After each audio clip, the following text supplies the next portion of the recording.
সুপ্রিয় শিক্ষার্থীরা, এখন আজকে আমি বাংলা ব্যাকরণের গুরুত্বপূর্ণ একটি বিষয়ে উপসর্গ, এই উপসর্গ নিয়ে কথা বলবো।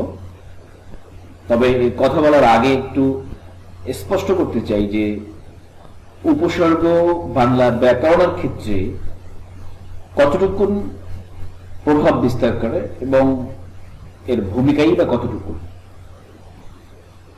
এখানে একটা সংজ্ঞা কিন্তু তোমরা ডিসপ্লেতে দেখতে পাচ্ছ যে উপসর্গ কাকে বলে সে বিষয়ে এখানে লেখা আছে। এখানে স্পষ্ট লেখা আছে যে বাংলা ভাষায় এমন কতগুলো অব্যয়সূচক শব্দাংশ রয়েছে যা স্বাধীন পদ হিসাবে বাক্যে ব্যবহৃত হতে পারে না, এগুলো অন্য শব্দের আগে বসে। এর প্রভাবে শব্দটির কয়েক ধরনের পরিবর্তন সাধিত হয়। তাহলে এই যে কথাটা আমি বললাম, সংজ্ঞাটা আমি বললাম, এই সংজ্ঞার মাধ্যমে একটা বিষয় কিন্তু স্পষ্ট। সেটা কি? এই উপসর্গ হচ্ছে বাংলায় ব্যবহৃত এমন কিছু শব্দ যারা কখনোই স্বাধীনভাবে একাকী নিজের ভাব প্রকাশ করতে পারে না। এরা অন্যের সাথে এসে মিলে মিশে একটা অর্থ প্রকাশ করে এবং হচ্ছে এগুলো সব সময় শব্দের আগে বসবে, মানে শব্দের পূর্বে বসবে। তো সেই প্রেক্ষাপটে আমরা স্পষ্ট বলতে পারি যে উপসর্গ হচ্ছে এমন বিষয়বস্তু, এমন কিছু শব্দাংশ যারা স্বাধীন হিসাবে ব্যবহৃত হতে পারে না, অন্য কোনো পদের সাথে, অন্য কোনো শব্দের সাথে বা শব্দের পূর্বে বসে তাদের সাথে মিলিত হয়ে সে তার নিজের অর্থ প্রকাশ করে। এখন অর্থ প্রকাশ করলে সেই ক্ষেত্রে কিছু কিছু পরিবর্তন কিন্তু করে। সেই যেই পদটার আগে সে বসবে সেই পদটার কিছু কিছু পরিবর্তন সে করবে। সেই পরিবর্তনগুলো কি একটু দেখে আমরা, এখানে 5টা পরিবর্তনের কথা বলা হয়েছে। দেখি, 1 নম্বর পরিবর্তনটা হচ্ছে যে নতুন অর্থবোধক শব্দ তৈরি করবে সে। অর্থাৎ আগে যে শব্দটা ছিল বা পদটা ছিল, সেই পদটার আগে কোনো একটা উপসর্গ যেটাই বসলে একটা নতুন অর্থবোধক শব্দ তৈরি হতে পারে নতুন অর্থের কোনো পূর্ণতা সাধিত হবে। অর্থাৎ একটা অর্থকে পরিপূর্ণ করবার জন্য যে ঘাটতি ছিল সেই ঘাটতিটা এই উপসর্গে এসে পূরণ করে দেবে। অথবা হতে পারে কি অর্থের সম্প্রসারণ, অর্থাৎ অর্থ আগে যতটুকু ছিল তার চেয়ে আরো বেশি বৃদ্ধি পেতে পারে, আরো বেশি বাড়তে পারে। অথবা সম্প্রসারণ না, সংকোচন হতে পারে। অর্থাৎ অর্থটা বড় ছিল সেখান থেকে ছোট হতে পারে। অথবা শব্দের যে অর্থ আছে সেই অর্থেরও কি হতে পারে, পরিবর্তন করতে পারে। তাহলে আমরা মোটামুটি এতটুকু বুঝতে পেরেছি। কি বুঝতে পেরেছি? যে উপসর্গ এরা স্বাধীন পদ হিসাবে বাক্যে ব্যবহৃত হতে পারে না। এরা অন্য শব্দের পূর্বে বসবে এবং পূর্বে বসে নতুন অর্থবোধক শব্দ তৈরি করবে। শব্দের অর্থের পূর্ণতা সাধিত হবে, শব্দের অর্থের সম্প্রসারণ ঘটবে, শব্দের অর্থের সংকোচন ঘটবে, শব্দের অর্থের পরিবর্তন ঘটবে। এখন এখানে একটু কথা থেকেই যায় যে এই 5টা এখানে বলা হচ্ছে, 5টাকে একত্রেই ঘটনা ঘটাবে না, একত্রেই একসাথে ঘটবে এমন কোনো বিষয় না। হতে পারে একটা, হতে পারে একসাথে 2টা, এরকম কোন পরিবর্তন এখানে আসতে পারে। আচ্ছা, আমরা একটু বিস্তারিত যদি আমরা দুই একটা উদাহরণ দেখি সেই ক্ষেত্রে হয়তো আরো একটু স্পষ্ট হতে পারবো। যেমন ভাষায় ব্যবহৃত এসব অব্যয়সূচক শব্দাংশের নামই হচ্ছে উপসর্গ।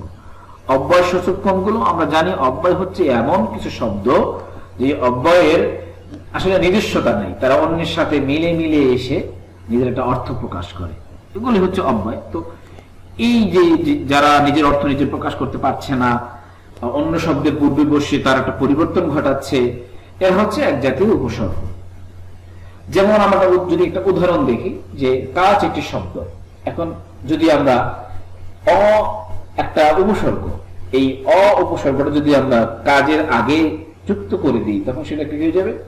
অকাজ হয়ে যাবে। তাহলে কাজ ছিল পজিটিভ, কিন্তু অটা এসে সেই কাজটাকে কি করলো? নেগেটিভ, অর্থাৎ কাজহীনতা মানে অকাজ, এটা প্রকাশ করলো। আবার কাজ বলতে আমরা স্বাভাবিকভাবে কি বুঝাই, যে কাজ বলতে সাধারণত কাজ, আর অকাজ দ্বারা এখানে কিন্তু নিন্দনীয় কিছু কাজ বোঝায়, অর্থাৎ যেটা কাজের মধ্যে পড়ে না ওটাকে আমরা অকাজ বলি, নিন্দনীয় কাজ। এখানে অর্থের কি হয়েছে, অর্থের সংকোচন হয়েছে। কাজটা যেভাবে অর্থ প্রকাশ করেছিল সেই কাজটাকে সংকোচন ঘটিয়ে সেটাকে নিন্দনীয় অর্থ প্রকাশ করে অকাজ তৈরি করে ফেলেছে। ঠিক একইভাবে যদি আমরা দেখি পূর্ণ, পূর্ণ মানে হচ্ছে ভরা। এখন যদি আমরা পূর্ণর আগে যদি পরি একটা উপসর্গ যোগ করি তখন এটা কি হবে, পরিপূর্ণ হবে। তাহলে এটি পূর্ণ শব্দের সম্প্রসারিত রূপ, অর্থ ও আকৃতি। তাহলে আগে ছিল অর্থ এবং আকৃতির ক্ষেত্রে এটা সম্প্রসারিত, আগে ছিল পূর্ণ সাধারণ, অর্থাৎ কোন জিনিস ভরা থাকলে আমরা বলি এটা পূর্ণ অবস্থায় আছে। আর যদি দেখি যে না পরি, তাহলে পরিটা দিলে কি হবে, অর্থাৎ ভরা তো ছিল, এখন পরিপূর্ণ হওয়ার কারণে সেই ভরার আর কিছু বাকি নেই। যেমন যদি আমরা উদাহরণের ক্ষেত্রে বলি যে একটা কলসের গলা পর্যন্ত পানি আছে, এখন এটাকে আমরা ভরা বলতে পারি।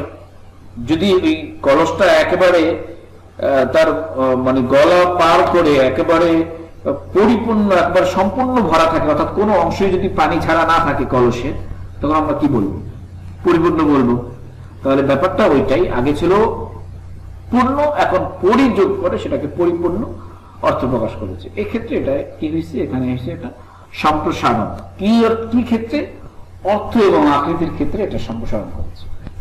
আবার দেখি আমরা হার, হার শব্দের পূর্বে আ যুক্ত করে সেটা কি হয়েছে, আহার বা খাওয়া।